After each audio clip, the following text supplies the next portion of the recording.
दोस्तों, आज हम जानेंगे जंगल के जानवरों को शहर की ओर क्यों आना पड़ा और इंदौर आने के बाद उनका क्या अनुभव रहा। विलोवुड के जंगल में एक अजीब हलचल थी। कुछ दिन पहले जंगल के किनारे पर एक चमकता हुआ अजीब सा यंत्र गिरा था। यह यंत्र अजीब आवाजें निकाल रहा था और जानवरों को परेशान कर रहा था। बुजुर्ग उल्लू ने सभी जानवरों को बुलाकर कहा, यह कोई इंसानी यंत्र लगता है। हमें इसे समझने और जंगल की सुरक्षा के लिए इसका हल निकालने की जरूरत है। पिप ने उत्साहित होकर कहा, हमें इस यंत्र के बारे में पता करने के लिए इंसानों की दुनिया में जाना होगा। टिली ने अपनी झबरीली पूंछ हिलाई और कहा, लेकिन इंसानों की दुनिया जंगल से बहुत अलग है। वहाँ हमें सतर्क रहना होगा। बुजुर्ग उल्लू ने उन्हें सलाह दी, इंदौर नाम का एक शहर नजदीक है। वह बहुत साफ और आधुनिक है। वहाँ जाओ और समझो कि इंसानी यंत्र कैसे काम करते हैं। पिप और टिली जंगल से निकलकर इंदौर शहर की ओर बढ़े। रास्ते में उन्होंने पहाड़, नदियाँ और गांव पार किए। आखिरकार उन्होंने इंदौर की चमचमाती ऊंची इमारतें, व्यवस्थित सड़कें और चमचमाती गाड़ियां देखी। टिली ने चकित होकर कहा, ये इमारतें तो हमारे जंगल के सबसे ऊंचे पेड़ों से भी ऊंची है। पिप ने देखा कि लोग मेट्रो ट्रेन और डबल डेकर बसों में सफर कर रहे थे। यह ट्रेन तो हवा में चलती है, उसने चौंक कर कहा। शहर की सड़कों पर सफाई देखकर टिली ने कहा, यहाँ कितनी सफाई है।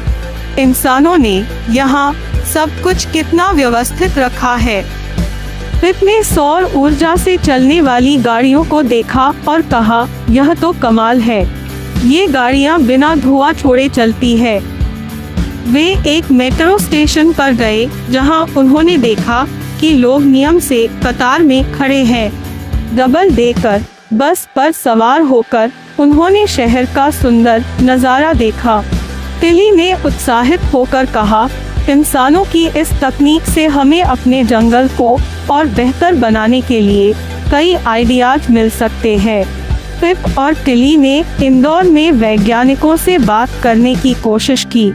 वे एक पर्यावरण केंद्र में गए, जहां वैज्ञानिक सौर ऊर्जा और पर्यावरण को बचाने के लिए काम कर रहे थे।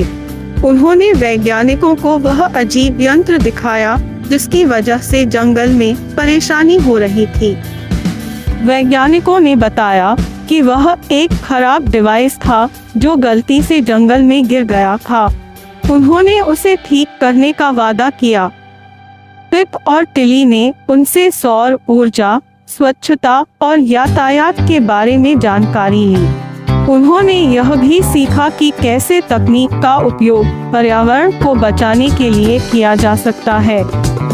इंदौर से लौटने के बाद पिप और टिली ने जंगल के जानवरों को अपनी यात्रा के बारे में बताया। उन्होंने जंगल में सफाई अभियान शुरू किया और ऊर्जा बचाने के लिए सौर उपकरणों का सुझाव दिया।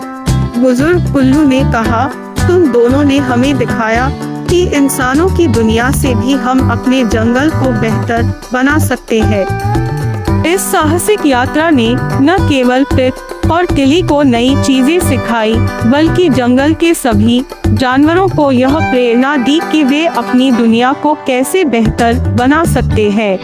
अगले रोमांच के लिए तैयार पिप और टिली। अब पिप और टिली अगली चुनौती और सीख के लिए तैयार थे, यह जानते हुए कि साहस, सीखने की इच्छा और एकता से किसी भी समस्या का समाधान हो सकता है।